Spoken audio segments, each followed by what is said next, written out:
মুসলিমরা মুদ্রার এপিঠ আর অমুসলিমরা মুদ্রার ওপিঠ। একই মুদ্রা এপিঠ এবং ওপিঠ, একদিকে রোজা আরেকদিকে হলো পূজা। এই রোজা এবং পূজা মিলে বাংলাদেশ। এ জাতীয় কথা ইসলামের দৃষ্টিতে জায়েজ আছে কিনা? অমুসলিমদেরকে খুশি করার জন্য এই জাতীয় কথা বলা সম্পূর্ণরূপে হারাম। নবী সাল্লাল্লাহু আলাইহি সাল্লামের পরবর্তী সময়ে খোলাফায়ে রাশিদিনদের মধ্য থেকে ওমরে ফারুক রাদিয়াল্লাহু তাআলা আনহুর সময় সবচেয়ে বেশি ইসলাম এবং মুসলমানদের বিজয় সবচেয়ে বেশি অর্জিত হয়েছে।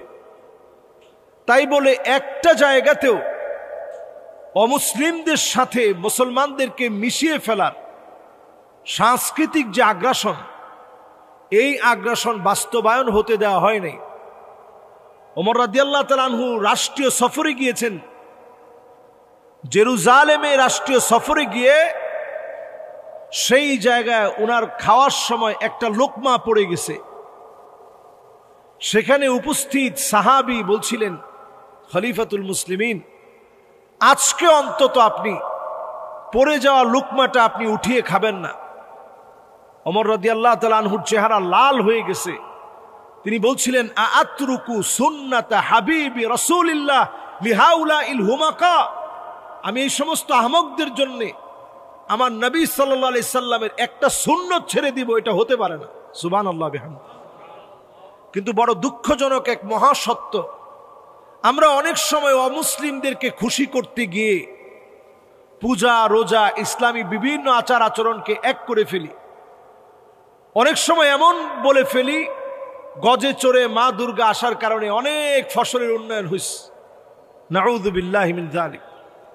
অনেক সময় মা দুর্গা বলে আমরা প্রশংসা করার চেষ্টা করি। অনেক সময় সেই জায়গায় গিয়ে উলুধ্বনি দেয় এমন কিছু শ্লোক, এমন কিছু পংক্তি সেখানে আমরা পাঠ করে শোনাই যে আমরা মুসলমানেরও আপনাদের যজুবেদ, ঋগ্বেদ, শানবেদ, অথর্ববেদ, স্মৃতি, শ্রুতি, উপনিষদ এগুলো সব আমরাও পড়ি।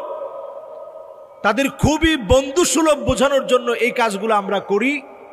নবী আলাইহিস সালাতু ওয়াস সালাম 1450 বছর আগে বলে গেলেন, শিবরান বিশিবিরিন, এমন একটা সময় আসবে বিগত অমুসলিমদেরকে অনুসরণ করা হবে। আমার মনে হয় এই 2025 সনের শেষাংশে এসে পুরোপুরি যদি আমরা মিলিয়ে নেই, বিগত এখন আমরা অমুসলিমদেরকে অনুসরণ করছি। কালচারাল একটা আগ্রাসন চলছে। রাজনৈতিক ক্ষমতার মসনদে বসার জন্য যে অপচেষ্টা চলছে, এই অপচেষ্টার প্রেক্ষাপট হিসাবে আমরা বিভিন্নভাবে অমুসলিমদেরকে খুশি করতে চাই। আল্লাহর হস্তে কথা বলি, পরিষ্কারভাবে তওবা করেন। দুই ধর্মকে একত্রিত করার কোনো সুযোগ নেই। আপনি অমুসলিমদেরকে ভালোবাসবেন, তারাও দেশের নাগরিক সব সুবিধা পাবে। পাশাপাশি মন্দির থাকতে পারে, মসজিদ থাকতে পারে, মসজিদে নামাজ হবে। তাই বলে মুসলমান তাদের মন্দিরে যাবে না, সেখানে গিয়ে উলুধ্বনি দেবে না।